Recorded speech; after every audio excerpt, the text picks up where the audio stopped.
नमस्कार, मैं हूं बालकृष्ण फरेजा। आप देख रहे हैं डेली लाइफ। आइए शुरुआत करते हैं आज के मुख्य समाचारों की। मुख्यमंत्री मदरसा आधुनिकीकरण योजना के तहत विधायक चौधरी विनोद कुमार ने किया मदरसा भवन विस्तार का लोकार्पण। वार्ड 24 में अनैतिक गतिविधियां संचालित होने का आरोप, कार्रवाई की मांग को लेकर गुरुदेव कॉलोनी की महिलाओं ने टाउन पुलिस को सौंपा ज्ञापन। बीएससी के विद्यार्थियों ने बंसल नर्सिंग कॉलेज संचालकों पर विद्यार्थियों के भविष्य से खिलवाड़ करने का आरोप लगाते हुए जिला कलेक्टर को सौंपा ज्ञापन। एसकेई द्वारा गेहूं की सरकारी खरीद में लगाई गई जन आधार कार्ड की अनिवार्यता समाप्त करने की मांग को लेकर सीटूए उपखंड अधिकारी को सौंपा ज्ञापन। प्रधानाध्यापक प्रिंसिपल विवाद मामले की जांच की मांग को लेकर खोड़ा के ग्रामीणों ने जिला कलेक्टर को सौंपा ज्ञापन। और अब समाचार विस्तार से। मुख्यमंत्री मदरसा आधुनिकीकरण योजना के तहत केजीएन शिक्षण संस्थान द्वारा जंक्शन स्थित मदरसा ख्वाजा गरीब नवाज में 3 कमरे, बरामदा, रसोई स्टोर आदि भवन का लोकार्पण बुधवार को विधायक चौधरी विनोद कुमार द्वारा किया गया। मुख्यमंत्री मदरसा आधुनिकीकरण योजना के तहत केएनजी शिक्षण संस्थान हनुमानगढ़ द्वारा संचालित मदरसा ख्वाजा गरीब नवाज में 3 कमरे, बरामदा व रसोई स्टोर आदि भवन का लोकार्पण विधायक चौधरी विनोद कुमार द्वारा किया गया। इस मौके पर मुस्लिम समाज के लोगों ने बताया कि सरकार व प्रशासन निरंतर विद्यार्थियों को शिक्षा से जोड़ने के लिए अनेकों योजनाएं चला रहा है, जिसके तहत मुख्यमंत्री मदरसा आधुनिकीकरण योजना के तहत उक्त कमरों में बरामदे का निर्माण करवाया गया है। उन्होंने बताया कि विद्यार्थियों की शिक्षा में आ रही परेशानियों को सरकार की ओर से प्राथमिकता से निस्तारित किया जा रहा है। समिति सदस्य शब्बीर मोहम्मद जोइया ने बताया कि उक्त भवन 25 लाख रुपए की लागत से तैयार करवाया गया है। उन्होंने बताया कि उक्त भवन के निर्माण से बच्चों को शिक्षा में बेहतरीन सुविधाएं मिलेंगी और शिक्षा का विस्तार होगा। इस अवसर पर मुस्लिम सोशल एंड कल्चर सोसाइटी के अध्यक्ष अशफाक हुसैन, हाफिज अताउर रहमान, मिसबाही, मौलवी गुलाम मोहम्मद, मोहम्मद हुसैन, इमरान खान, इरशाद हुसैन, अकबर खान, अफजल हुसैन, अल्लादीन भाटी, अकरम खान, अनीस खान, मुश्ताक मोहम्मद जोइया सहित अन्य गणमान्य लोग उपस्थित रहे। आज मदरसा का उद्घाटन हो रहा है। इसमें शिक्षा का सबसे बड़ा योगदान रहेगा, क्योंकि ये मदरसा इस वार्ड में 3, 4 और 5 के बच्चे पढ़ते हैं। हर वर्ग के बच्चे इसमें शिक्षा के लायक हैं। हर मदरसा बहुत ही बढ़िया कमरे लोग बने हुए हैं और हर वर्ग का बच्चा पढ़ाई में होशियार है और बहुत ही बढ़िया शिक्षा का काम है। यहाँ पे जरूर मिलेगा, क्योंकि मदरसा की बिल्डिंग बहुत अच्छी बनी है, हर टीचर बढ़िया है और आगे भी बढ़ते रहेंगे टीचर।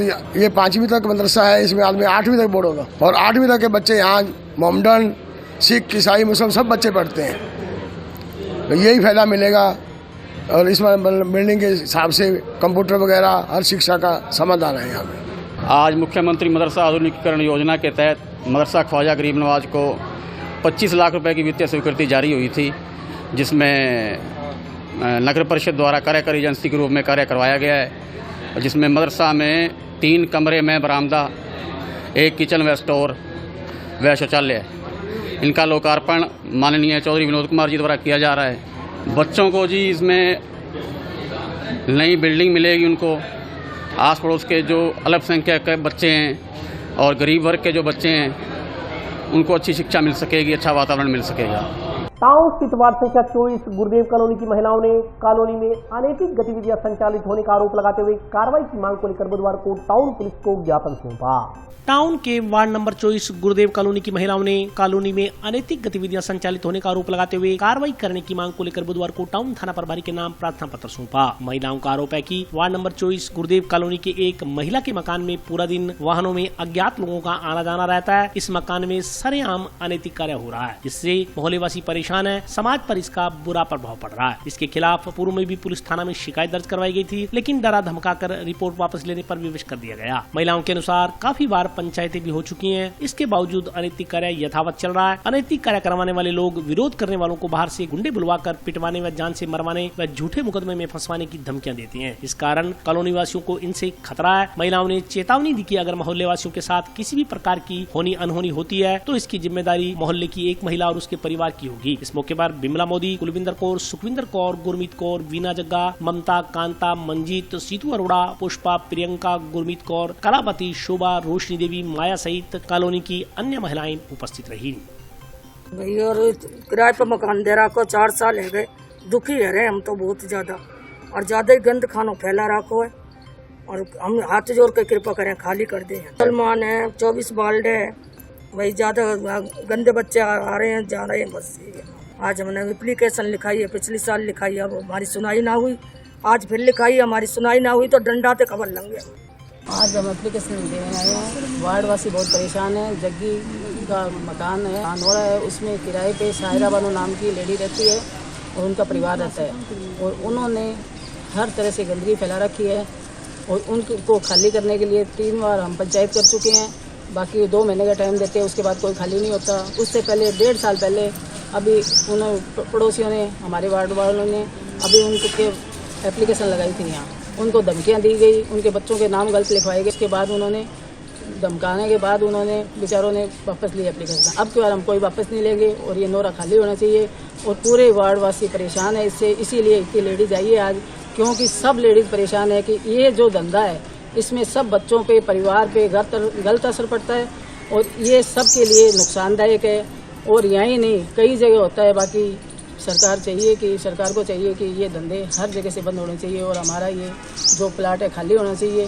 क्योंकि ऐसा है कि अगर किराएदार रखे हमें कोई एतराज़ नहीं, बाकी ये कोई किराएदार नहीं, ऐसे किराएदारों की जरूरत नहीं है जो मोहल्ले को में गंदगी फैलाए और धमकियाँ देती है कि मैं काट के वोट देंगे तो ये आपको पता नहीं चलेगा। और अभी यहाँ थाने में आके जाते जाते कह के गई है कि आज घर पहुँचो, हम संभाल लेंगे आपको। ये धमकियाँ दे रही है, गंदी गंदी गाड़ियाँ निकालती है, कोई हाल नहीं है इनकी। सब परिवार ऐसे हैं बेकार और सब मोहल्ले वाले परेशान हैं। आज परेशान हो गए, 30-40 लेडीज यहाँ आई है, इसीलिए आई है कि इनका नोरा खाली किया जाए। दोनों चारों तरफ से इनके घर में जो आना जाना है, जिस हिसाब से कार्य चल रहा है वो गलत है। ये दुश्मनी नहीं, बाकी हमें इस काम से दुश्मनी है और इसलिए ये यहाँ नहीं रहनी चाहिए। अभी ये कह रहे हैं कि हमें भी जाएंगे और वहाँ मौका दे के आएंगे, उसके बाद कार्रवाई करेंगे, कोई दिक्कत नहीं है। हम अच्छे से आपको कोऑपरेट करेंगे, कोई दिक्कत वाली बात नहीं है और हम आपके साथ हैं। यहाँ सबने अच्छा आश्वासन दिया है और ये कार्य होना चाहिए और ये खाली होना चाहिए। गांव सूर्यवाला के ग्रामीणों ने चौकी प्रभारी पर नशे की गतिविधियों में संलिप्त लोगों के प्रति नरमी का रुख अपनाने का आरोप लगाते हुए जांच की मांग को लेकर पुलिस अधीक्षक को ज्ञापन सौंपा। ग्राम पंचायत सूर्यवाला के ग्रामीणों ने आज पुलिस अधीक्षक को ज्ञापन देकर इलाके में हो रही नशे की तस्करी पर लगाम लगाने की मांग की है। ग्रामीणों ने सूर्यवाला चौकी प्रभारी की कार्यशैली पर आपत्ति जताते हुए कहा कि यूं तो पुलिस नशे और नशेड़ियों पर काबू पाने के बड़े बड़े दावे करती है, लेकिन हकीकत यह है कि सूर्यवाला चौकी प्रभारी समय नशेड़ियों को नशा बेचने के लिए प्रोत्साहित कर रहे हैं। ग्रामीणों ने कहा कि जब कोई ग्रामीण नशा बेचने वालों की शिकायत पुलिस चौकी में करता है तो सूर्यवाला चौकी प्रभारी संबंधित नशा तस्कर को उसकी पहले से ही सूचना दे देता है। इससे ग्रामीणों द्वारा इस संदर्भ में की गई मेहनत बेकार हो जाती है। ग्रामीणों ने चौकी प्रभारी की कार्यशैली की जांच करवा उसके खिलाफ कार्रवाई करने की मांग की है। ग्रामीणों ने बताया कि इस संदर्भ में पुलिस अधीक्षक ने उन्हें उचित कार्रवाई करने का आश्वासन दिया है। रात को 12-1 बजे ते राम स्वरूप से अंदर जी घर में घुस जाते हैं, पौड़ी ना रखते, घर च कोई पर्दे ना सुता पे होंदा, कोई कैसे सुता पे होंदा है, इन्होंने कोई डर नहीं। आप मिले एसपी साहब को, उसने कहा है हम करेंगे। बस ये चाहते जी जहाँ से नहीं रहना चाहिए, ये चला जाना चाहिए, इतने कुछ नहीं बिकना चाहिए चिट्टा चुट्टा। आज हम ग्रामीण श्रीमान एसपी महोदय मानगढ़ से मिले हैं कि सर आप कह रहे हो कि हम 76 में नशाखोरों को पकड़ रहे हैं, पर आपके जो सूर्यवाला चौकी में पदस्थापित कर रखा है वो नशेड़ियों को पहले ही सूचना दे देता है कि आपके लिए उसने फोन किया है। नशेड़ी को फोन करते हैं, वो नशेड़ी उस सूचना देने वाले के दुश्मन बन जाते हैं। तो पुलिस की जो पुलिस चौकी में तानी है, जो स्मैक बेचते हैं, चिट्टा बेचते हैं, अफीम बेचते हैं, उनके साथ मिलीभगत रखता है, उसकी कॉल डिटेल निकलवाई जाए और ऐसे इस अधिकारी को, इस कर्मचारी को यहाँ से हटाया जाए और इसकी जांच की जाए और क्षेत्र के अंदर युवा पीढ़ी को बचाने के लिए नशे को समाप्त करना चाहिए। तो एसपी साहब ने आश्वासन दिया है कि हम इसको हटाएंगे, इसकी जांच करेंगे और जो भी क्षेत्र में नशा बेच रहे हैं उनके खिलाफ अभियान चलाकर इनको पकड़ेंगे। तो मेरे साथ ये सूर्यवाला के लोग हैं, मेरी पंचायत के मेंबर हैं, उप सरपंच साहब है, तो हम सभी मिले हैं, आश्वासन दिया है। अब देखो आगे क्या करती है पुलिस। मुझे तो यूं लग रहा है जैसे आज शिकायत की है तो इन कल गरीब व्यक्तियों के अपने पास से शराब लगा के इनको कल कोई मुकदमा जरूर करवाएगा। वो 1 नंबर का मिला हुआ है जी, वो टीम बेचने वाले हैं, चिट्टा बेचने वाले हैं। आज मेरी पंचायत में चलो मैं आज अभी मैंने एसपी साहब को बोला मैं पकड़वा देता हूँ आपको चिट्टा बेचने वालों को, पर वहाँ की पुलिस नहीं पकड़ रही है। क्यों? को मंथली दे रहे हैं। मैंने खुद देखा है टिब्बी एक होटल के अंदर एक व्यक्ति से पैसे ले रहा था मंथली के रूप में, देखते ही वहाँ से भाग छूटा। पर ऐसे भ्रष्ट अधिकारियों पर लगाम कैसे जाए, क्षेत्र में चिट्टा मुक्त किया। बीएससी के विद्यार्थियों ने एक निजी कॉलेज संचालकों पर प्रवेश पत्र जारी न करने का आरोप लगाते हुए कार्रवाई की मांग को लेकर जिला कलेक्टर को ज्ञापन सौंपा। एक नर्सिंग कॉलेज के संचालकों पर विद्यार्थियों से शिक्षा के नाम पर धोखाधड़ी करने का आरोप लगाते हुए विद्यार्थियों ने प्रशासनिक अधिकारियों को ज्ञापन सौंपा। ज्ञापन में कहा गया है कि तमाम विद्यार्थी बंसल नर्सिंग कॉलेज मानकसर तहसील संग्रिया जिला हनुमानगढ़ के बीएससी नर्सिंग के विद्यार्थी हैं। विद्यार्थियों द्वारा सन 2020-21 में बीएससी नर्सिंग कोर्स करने के लिए बंसल नर्सिंग कॉलेज मानकसर में प्रवेश लिया हुआ है। ज्ञापन के अनुसार इस सत्र 2020-21 में 30 सीट आरक्षित थी। दिनांक 21/4/2022 को परीक्षा है, लेकिन परीक्षा के लिए जारी प्रवेश पत्र आरक्षित सीट 30 के लिए ही जारी किए गए हैं। शेष 7 विद्यार्थियों के प्रवेश पत्र कॉलेज द्वारा जारी ही नहीं किए गए। ज्ञापन में कहा गया है कि उक्त विद्यार्थियों का उक्त कॉलेज में प्रवेश 2 वर्ष से है, लेकिन उक्त कॉलेज के प्रबंधकों ने 7 विद्यार्थियों के प्रवेश पत्र जारी नहीं किए। उन्होंने कहा कि ये 7 विद्यार्थी इस कॉलेज में पिछले 2 वर्षों से नियमित अध्ययनरत हैं तथा कॉलेज द्वारा निर्धारित की गई संपूर्ण फीस भी उक्त विद्यार्थियों द्वारा जमा करवाई हुई है, लेकिन अब कल आयोजित होने वाली इस परीक्षा के लिए प्रवेश पत्र नहीं दिए जा रहे हैं, जिससे विद्यार्थी परीक्षा देने से वंचित रह जाएंगे और विद्यार्थियों के भविष्य से भारी खिलवाड़ होगा। विद्यार्थियों ने ज्ञापन में उक्त कॉलेज संचालकों के खिलाफ उचित कार्रवाई करते हुए विद्यार्थियों के परीक्षा प्रवेश पत्र जारी करवाने के निर्देश जारी करने की गुहार लगाई है। ज्ञापन देने वालों में अंकित कुमार, अमन कुमार, रानी, राधेश्याम, छगनलाल सहित अन्य विद्यार्थी शामिल रहे। गुमराह किया गया है। उनके पास इनरोलमेंट नंबर वगैरह सब आ चुके थे, वो हमें कहते हैं इनरोलमेंट नंबर आया ही नहीं है, लेकिन इनरोलमेंट नंबर आ गए थे। वो पैसे छाप रहे हैं, ये शिक्षा की दलाली कर रहे हैं और कुछ नहीं कर रहे हैं। इधर पता नहीं ऐसे कितने बच्चों का भविष्य खराब करते आए होंगे, क्या करें, ये डायरेक्टर है और है तो क्या करें बस। तो वंचित सर साल खराब हो गया सर, इस साल की भरपाई कैसे होगी सर? 2 साल खराब हो रहे हैं सर, इसकी कोई भरपाई हो सकती है क्या? स्टाफ कह रहे हैं कि अब आपका एग्जाम होगा नहीं, हम कुछ नहीं कर सकते, आप डॉक्यूमेंट ले जाओ, फीस ले जाओ, डॉक्यूमेंट ले जाओ, कुछ भी ले जाओ, जो आपको करना है वो कर लो। तो सर समय बर्बाद है, उसकी भरपाई थोड़ी होगी फीस से और से। पैसे के लिए 1 मिनट में कॉल कर लेंगे, वापस इनको कुछ जानकारी के लिए कॉल करो तो ये कॉल उठाते नहीं है, आगे से आगे ट्रांसफर करते रहते हैं। स्टूडेंट हैं ये हमारे साथ बहुत अत्याचारी कर रहे हैं। ये हमारे 20 और 21 के हम स्टूडेंट हैं, इन्होंने हमारे से फीस भी ले ली और भी ले ली, पर हमारे एडमिट कार्ड जारी नहीं कर रहे हैं। 19 तारीख को हमारे को शाम को आके बोलते हैं ये कि हमारे आपके एग्ज़ाम नहीं होएंगे। हमारे से फीस भी प्रॉपर ले ली है, सब चीज़ हमारे से। हम ना रेगुलर कॉलेज जा रहे हैं और जा रहे हैं, सब हमारे को ऐसे ही बोलते रहे कि आप पढ़ाई पे फोकस करो, पर हम पढ़ाई पे फोकस करें तो ये हमारे साथ बदतमीजी से पेश आ रहे हैं। कहते हैं यहाँ आके पढ़ाई करनी आओ, लड़ाई करने तो लड़ाई कर लो, नहीं तो आप तोड़ा फोड़ी करके चले जाओ यहाँ से। पर हमने तो हमारे कल एग्ज़ाम है और हमारे साथ ये एडमिट कार्ड जारी नहीं कर रहे हैं, हमारा भविष्य खराब कर दिया इन्होंने। हमें इनसे एडीएम मैडम से आके मिले हैं, कलेक्टर साहब तो मिले नहीं हमारे को, हम एडीएम मैडम से आके मिले हैं यहाँ पे। आज ये हमारे साथ जो विद्यार्थी हैं ये बंसल कॉलेज के विद्यार्थी हैं। इनका मतलब किसी का 2 साल पहले, किसी का 1.5 साल पहले कॉलेज में एडमिशन हुआ था। इस कॉलेज के पास 30 सीट है और इन्होंने 37 बच्चों के एडमिशन ले लिए। और अभी जब एग्ज़ाम का टाइम है तो 25 मार्च से इनके एग्ज़ाम फार्म भरे जाने थे, लेकिन इनके एग्ज़ाम फार्म में स्टूडेंट्स को एनरोलमेंट नंबर नहीं दिए, कहते कि हम खुद भर देंगे। खुद इन्होंने कोई फार्म नहीं भरा, बच्चों को ये बोलते कि आप पढ़ो, आपके रोल नंबर आ जाएंगे। कॉलेज खुद फार्म भर रहा है, ग्रुप में पोस्ट डालते रहे, इनको कॉल करते रहे और फीस के लिए सभी को तंग करते रहे बच्चों को, क्या फीस जमा करवा दो, आपके पेपर होंगे। और जब रोल नंबर की बार यही 16 अप्रैल को तो बार बार कहते रहे कि आ जाएंगे कल आएंगे, आ जाएंगे कल आएंगे। 19 को शाम को स्टूडेंट्स को कॉल करके कहते हैं कि आपके एडमिशन नहीं हुआ है, आपका एनरोलमेंट नहीं हुआ है, आपके रोल नंबर नहीं आएंगे, आपके एग्जाम नहीं होंगे और आपको जो करना है कर लो। आपको अगर कॉलेज में आके तोड़ फोड़ करनी है तो तोड़ फोड़ कर लो, जो कुछ करना है आपने कर लो, जहाँ पे शिकायत करनी है करो, आपके एग्जाम नहीं होंगे। और अब जब हम आज कॉलेज में मिलने गए तो हमने वहाँ पे स्टाफ से मतलब पूछा भी, एक्चुअल में बात क्या है, जो आप रियल बात है वो हमें आप बात बताओ। तो हम फिर हमारी वहाँ पे बात सुनी गई तो हम कलेक्ट्रेट पहुँच गए।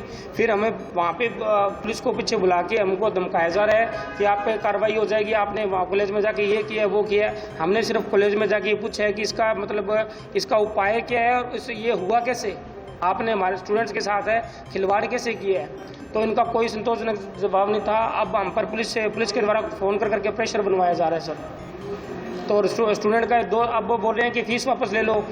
फीस वापस लेने से क्या उन बच्चों को, मैं पूछना चाहता हूँ कि क्या उन बच्चों के 2 साल रिकवर हो जाएंगे फीस लेने से? अगर वो, मैं डबल फीस देने को तैयार हूँ सभी बच्चों की, अगर वो कल एग्जाम करवाते हैं तो मैं डबल फीस देने को तैयार हूँ। इसको कॉलेज प्रशासन को इस बात का जवाब देना पड़ेगा कि इन बच्चों का भविष्य क्यों खराब किया। Society of Rajasthan radiographer and radiation technologist सदस्यों ने मुख्यमंत्री के नाम का एक ज्ञापन अतिरिक्त कलेक्टर को सौंपा। अखिल राजस्थान राज्य कर्मचारी संयुक्त महासंघ से संबद्ध society of Rajasthan radiographers and radiation technologist पदाधिकारियों ने आज विभिन्न मांगों को लेकर मुख्यमंत्री के नाम का एक ज्ञापन जिला कलेक्टर को सौंपा। ज्ञापन में रेडियोग्राफर पद पर प्रथम नियुक्ति पर वेतन श्रृंखला 9300 से लेकर के 34,800 ग्रेड पे 4200 करने, राजपत्रित पद अधीक्षक रेडियोग्राफर पद की वेतन श्रृंखला 5400 करने, एक समान योग्यता वाले फार्मासिस्ट कैडर की तर्ज पर रेडियोग्राफर कैडर में भी असिस्टेंट डायरेक्टर रेडियोग्राफर का नवीन पद सर्जित करने, रेडियोग्राफर स्वर्ग को डे रेडिएशन अलाउंस बेसिक का 25% बढ़ाने, रेडियोग्राफर स्वर्ग का मैस अलाउंस 250 रूपए से बढ़ाकर 1200 रूपए प्रति माह करने, रेडियोग्राफर स्वर्ग को भी केंद्र के समान पेशेंट केयर अलाउंस 41 रूपए प्रति माह दिए जाने की मांग की गई है। इसी प्रकार ज्ञापन में रेडियोग्राफी के क्षेत्र में अकादमिक कैडर, सीनियर डेमोस्ट्रेटर एवं सहायक आचार्य के पदों का सर्जन करने, संविदा पर कार्यरत रेडियोग्राफर स्वर्ग को नियमित करने, रेडियोग्राफर स्वर्ग का पदनाम परिवर्तित कर रेडिएशन टेक्नोलॉजिस्ट करने आदि की मांग की गई है। ज्ञापन देने वालों में जिलाध्यक्ष अंकुर सेठी, महासचिव विकास थोरी सहित अन्य रेडियोग्राफर शामिल रहे।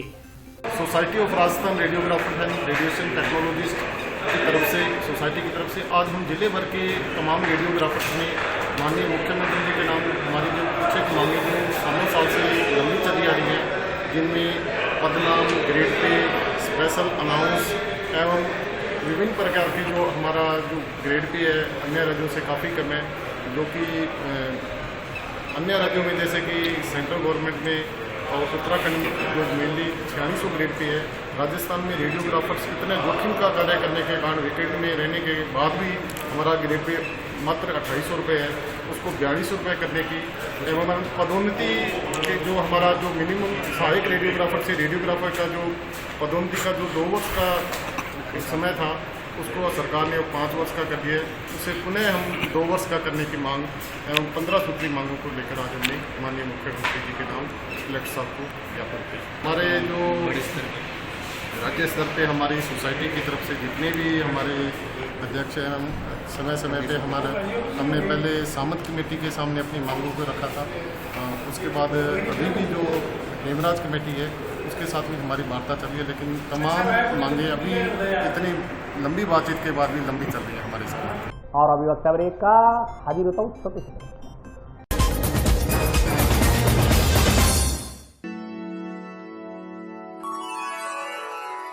यूं तो कई बार मुझे हंसते देखा है, पर ये हंसी कुछ और है। ये गहना मुझ पर जचता है, पर ये महज एक गहना नहीं, ये रूपरेखा है मेरे मन की, हंसती खिलखिलाती लहरों की, जो आतुर थी अब तक मुझ पर सजने को। इसलिए ये गहना ही मेरा सच्चा श्रृंगार है, श्रृंगार है, श्रृंगार है।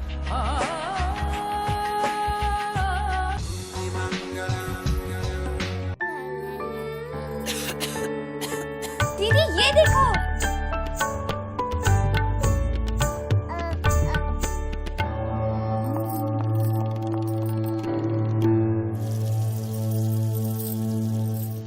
नोवेल कोरोना वायरस बीमारी को फैलने से रोका जा सकता है। खांसी और छींक के बाद और बच्चे को छूने से पहले अपने हाथों को साबुन से धोकर इसे फैलने से रोक सकते हैं। वो डॉक्टर साहब हैं? भाई साहब, खांसी और बुखार था, सोचा चेक करवा लूं।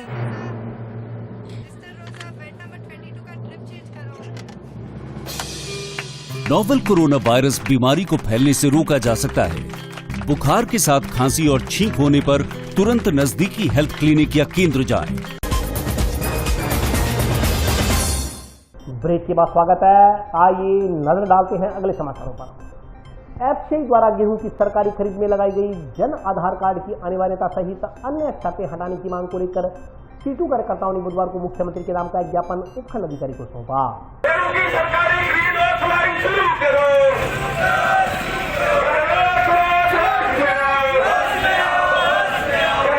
भारतीय खाद्य निगम की ओर से गेहूं की सरकारी खरीद में लगाई गई जन आधार कार्ड की अनिवार्यता सहित अन्य शर्तें हटाने की मांग को लेकर भारतीय ट्रेड यूनियन केंद्र कार्यकर्ताओं ने बुधवार को मुख्यमंत्री के नाम उपखंड अधिकारी को ज्ञापन सौंपा। सीटू कार्यकर्ताओं ने चेतावनी दी कि यदि मांगों पर कार्रवाई नहीं हुई तो आंदोलन का रास्ता अपनाना पड़ेगा। इस मौके पर सीटू कार्यकर्ताओं ने कहा कि हनुमानगढ़ के साथ श्रीगंगानगर जिले की धान मंडियों में अभी तक भारतीय खाद्य निगम की ओर से नाम मात्र के गेहूं की खरीद की गई है। इसके पीछे का कारण एफसीआई की ओर से ऐसी शर्तें लगाना है जो किसान पूरी नहीं कर सकते। एफसीआई की नीति में फर्क है, निगम किसान का गेहूं खरीदना ही नहीं चाहता। उन्होंने बताया कि पड़ोसी राज्य पंजाब में गेहूं की सरकारी खरीद पर 500 रुपए बोनस की घोषणा हुई है, लेकिन राजस्थान की सरकार गोदामों को खाली रखना चाहती है। मजदूर भी भूखा मर रहा है, उन पर रोजी रोटी का संकट खड़ा हो गया है। उनकी मांग है कि एफसीआई की ओर से जन आधार कार्ड की अनिवार्यता एक माह में 20,000 रुपए से अधिक रुपए न निकालने की शर्त सहित गेहूं खरीद के लिए लगाई गई अन्य अनावश्यक शर्तों को हटाया जाए। सीटू कार्यकर्ताओं ने बताया कि राजस्थान सरकार की ओर से गेहूं की सरकारी खरीद में जन आधार की शर्त लगाई गई है। जन आधार के खाते में एक बार में 20,000 रुपए से ज्यादा राशि नहीं निकाली जा सकती। इसलिए पूर्व की भांति गिरदावरी की पर्ची व बैंक की कॉपी और आधार कार्ड से गेहूं की सरकारी खरीद की जाए। उन्होंने बताया कि धान मंडियों में फसलों की खरीद में गैर कानूनी रूप से कटौती की जा रही है, जो कि उचित नहीं है। आज यहाँ जो मजदूर है सीआईटी बैनर तले किसान भी आया है, उसकी जो मुख्य मांग है वो गेहूं की सरकारी खरीद के ऊपर जो अनावश्यक जो शर्तें लगा रखी है, जन आधार की, गिरदावरी की, मीटर की, वो सारी शर्तें हटाने की मांग है। क्योंकि इसके कारण वो औने पौने दामों में किसान है जो अपनी ज़मीन बेचकर गेहूं बेचकर फसल बेचकर जा रहा है, और अब ये बोनस भी नहीं दे रहे हैं। इसलिए ये जरूरत भी नहीं है, गेहूं है ये खेत में होती है, अगर बोनस देते हो तो ये समझ में आता है कि हरियाणा पंजाब की आ गई होगी। लेकिन ये शर्तें इसलिए लगाई गई है कि प्राइवेट क्षेत्र के जो लोग हैं उनको फायदा हो, इसलिए हमारी जिला कलेक्टर से मांग है कि इसको शर्तों को हटाया जाए। तो अभी हम तय करेंगे और आगे के आंदोलन जारी रखेंगे। पल्लू स्थित जवाहर नवोदय विद्यालय की परीक्षा 30 अप्रैल से आयोजित की जाएगी। इस संदर्भ में प्राचार्य संजीव झाझड़िया ने विस्तार से जानकारी दी। नवोदय विद्यालय की प्रवेश परीक्षा 30 अप्रैल को जिले भर में 21 परीक्षा केंद्रों पर आयोजित की जाएगी। इस संदर्भ में जानकारी देते हुए विद्यालय के प्राचार्य संजीव झाझड़िया ने बताया कि विद्यार्थियों की सुविधा को ध्यान में रखते हुए इस परीक्षा हेतु जिले के 7 खंडों पर 21 परीक्षा केंद्र बनाए गए हैं। बहादुरा ब्लॉक में 4, हनुमानगढ़ ब्लॉक में 2, नोहर ब्लॉक में 4, पीलीबंगा में 2, रावसर ब्लॉक में 4, संगरिया ब्लॉक में 2 तथा टीबी ब्लॉक में 3 परीक्षा केंद्र बनाए गए हैं। उन्होंने बताया कि विद्यार्थी अपना प्रवेश पत्र वेबसाइट से या नवोदय विद्यालय पल्लू से व्यक्तिगत प्राप्त कर सकते हैं। इस बार परीक्षा देने वाले विद्यार्थियों को अपना एडमिट कार्ड अपने प्रधानाध्यापक से सत्यापित करवा परीक्षा केंद्र पर लाना होगा तथा यह सत्यापित एडमिट कार्ड परीक्षा केंद्र पर ही जमा भी करवाना होगा। प्राचार्य झाझड़िया ने बताया कि 30 अप्रैल को सुबह 11 बजे शुरू होने वाली परीक्षा के लिए जिले भर से 4,531 विद्यार्थियों ने अपना रजिस्ट्रेशन करवाया है। विद्यार्थियों को सुबह 10:30 बजे परीक्षा केंद्र पर रिपोर्ट करनी होगी। परीक्षा केंद्र में किसी भी प्रकार के इलेक्ट्रॉनिक गैजेट तथा मोबाइल फोन, घड़ी, कैलकुलेटर आदि पर रोक रहेगी। उन्होंने बताया कि परीक्षा में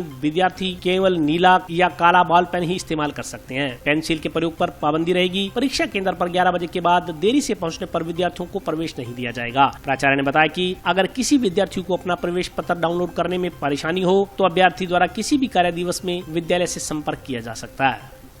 6th क्लास में जो एडमिशन है आगामी सेशन के लिए, वो उसकी जो एंट्रेंस एग्ज़ाम होती है, वो एंट्रेंस एग्ज़ाम 30 अप्रैल को रात 11 बजे से प्रारंभ होगी। 11 से 1:30 बजे तक का ये एग्ज़ाम है। इसके अंदर जिन बच्चों ने अपना रजिस्ट्रेशन करवाया है, वे सभी बच्चे अपना रजिस्ट्रेशन नंबर के साथ नवोदय विद्यालय समिति की जो वेबसाइट है उस पर जाके अपना एडमिट कार्ड डाउनलोड कर लें। और एडमिट कार्ड डाउनलोड करने के बाद एक विशेष ध्यान रखें, जो इस बार बदलाव किया गया है इसके अंदर, वो ये है कि एडमिट कार्ड विद्यालय के प्रधानाध्यापक से सत्यापित होना है और उसकी एक फ़ोटो प्रति है वो आप लोगों को अपने पास रखनी है। जो ओरिजिनल कॉपी होगी, जो सत्यापित कॉपी होगी, वो सेंटर पे ही जमा हो जाएगी। तो एक तो इस बात का विशेष ध्यान रखना कि इसमें एक बदलाव हुआ है। इस समय अगर हम बात करें तो कुल हमारे ज़िले में 21 परीक्षा केंद्र बनाए गए हैं और हर एक ब्लॉक में ये परीक्षा केंद्र है।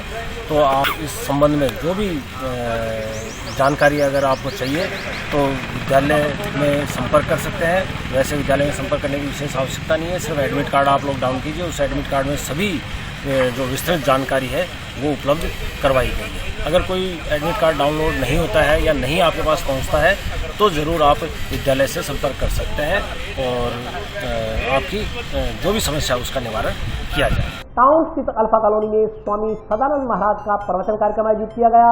इस मौके पर श्रद्धालुओं द्वारा हवन यज्ञ भी किया गया। टाउन स्थित अल्फा कॉलोनी में श्री सत्यानंद अग्रवाल के निवास पर गृह प्रवेश के दौरान प्रवचन कार्यक्रम का आयोजन किया गया। इस दौरान स्वामी सदानंद महाराज ने कथा वाचन करते हुए श्रद्धालुओं से सद्मार्ग करने तथा मोक्ष प्राप्ति के लिए ईश्वर की आराधना करने का आह्वान किया। कार्यक्रम में हवन यज्ञ का भी आयोजन हुआ, जिसमें श्रद्धालुओं ने भगवान जगदीश की आरती कर इलाके की सुख समृद्धि की कामना की। इस मौके पर श्री सत्यानंद अग्रवाल, श्रीमती मधु अग्रवाल, बाल कृष्ण अग्रवाल, राजकुमार अग्रवाल, गोपाल अग्रवाल, नीरज अग्रवाल, नेहा, अभिलाष चाचान, निशा, मनीष हिसारिया, आदित्य हिसारिया, मोहनलाल शर्मा, वेद प्रकाश शर्मा सहित शहर के गणमान्य लोग उपस्थित रहे।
राजकीय प्राथमिक विद्यालय 2-3 CLD के प्रधानाध्यापक द्वारा निरीक्षण करने गए प्रिंसिपल से किए गए कथित अभद्र व्यवहार के मामले की जांच की मांग को लेकर खोड़ा के ग्रामीणों ने जिला कलेक्टर को ज्ञापन सौंपा।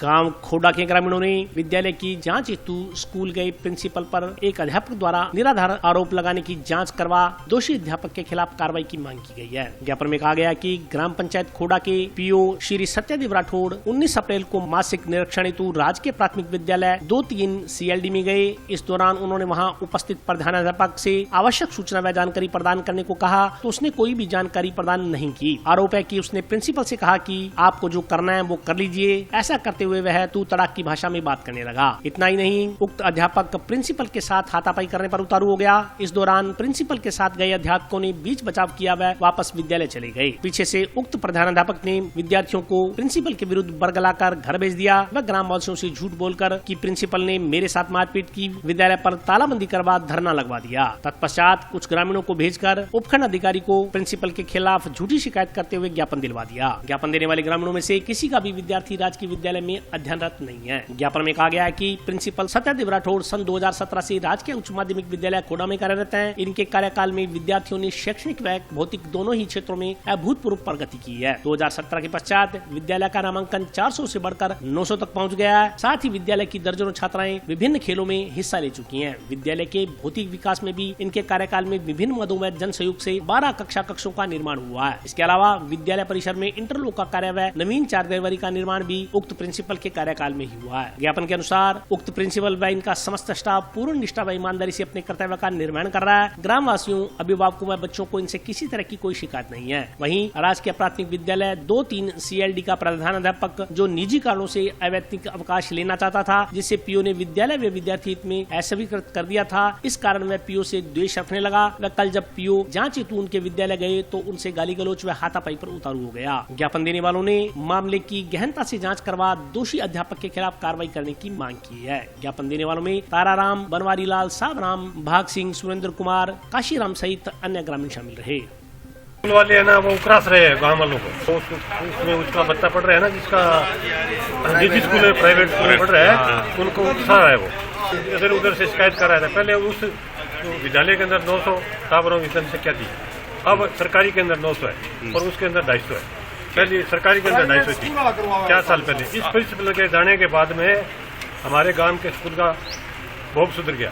अच्छी पढ़ाई है, अच्छा रिजल्ट है, अब भी है। प्राइवेट वाला कर रहा है, शिकायत कर रहा है बहुत सारे लोग। ये प्रिंसिपल है ना सत्यदेव राठौड़ है, ये यहाँ पे रहना चाहिए खोडा, ये ऐसे नहीं रहना चाहिए। राजकीय उच्च माध्यमिक विद्यालय खोडा के प्रिंसिपल पीओ श्री सत्यदेव जी राठौड़ दिनांक 19/4/2022 को मासिक निरीक्षण हेतु राजकीय प्राथमिक विद्यालय 2-3 CLD गए। इस दौरान उन्होंने वहां उपस्थित प्रधानाचार्य श्री कृष्णलाल से आवश्यक सूचना व जानकारी प्रदान करने को कहा, तो उसे कोई भी जानकारी प्रदान नहीं की। वह पीओ के कहने लगा कि आपको जो कुछ करना है वो कर लो। ऐसा करते हुए तू तड़ाक बातें करने लगा। गालियां निकालते हुए पीओ खोडा के साथ हाथापाई पर उतारू हो गया। इस दौरान पीओ के साथ गए अध्यापकों ने बीच बचाव किया हुआ, वापस विद्यालय आ गई। पीछे से प्रधानाचार्य श्री कृष्णलाल ने बच्चों को पीओ के विरुद्ध बरगलाकर घर भेज दिया। वह ग्रामीणों से झूठ बोलकर पीओ ने मेरे साथ मारपीट की, विद्यालय में तालाबंदी करवाकर धरना लगवा दिया। तत्पश्चात कुछ ग्रामीणों को भेजकर SDM महोदय, CBO महोदय व थानाधिकारी को पीओ की झूठी शिकायत करते हुए ज्ञापन दिलवा दिया। ज्ञापन देने वाले ग्रामीणों में किसी का भी बच्चा राजकीय उच्च माध्यमिक विद्यालय खोटा में अध्ययनरत नहीं है। इसलिए आज हमारे साथ में गांव के गणमान्य व्यक्ति, गांव के सरपंच महोदय, पूर्व सरपंच महोदय एवं गांव के वरिष्ठ नागरिक जो पिछले 3 साल से राजकीय उच्च माध्यमिक विद्यालय खोडा का परिणाम जो है 100% परिणाम रहता है। कुछ लोगों की वजह से इन पर झूठे आरोप लगा करके वे हमारे गांव, हमारे स्कूल की छवि को खराब करना चाहते हैं। अतः हम सभी ग्रामवासी प्राइवेट स्कूल हम न्याय चाहते हैं और सत्यदेव राठौड़ को खोडा में रखने की कलेक्टर महोदय से हम निवेदन करेंगे। और आज के लिए बस इतना ही। कल फिर हाजिर होता हूँ नए समाचारों के साथ। तब तक के लिए नमस्कार।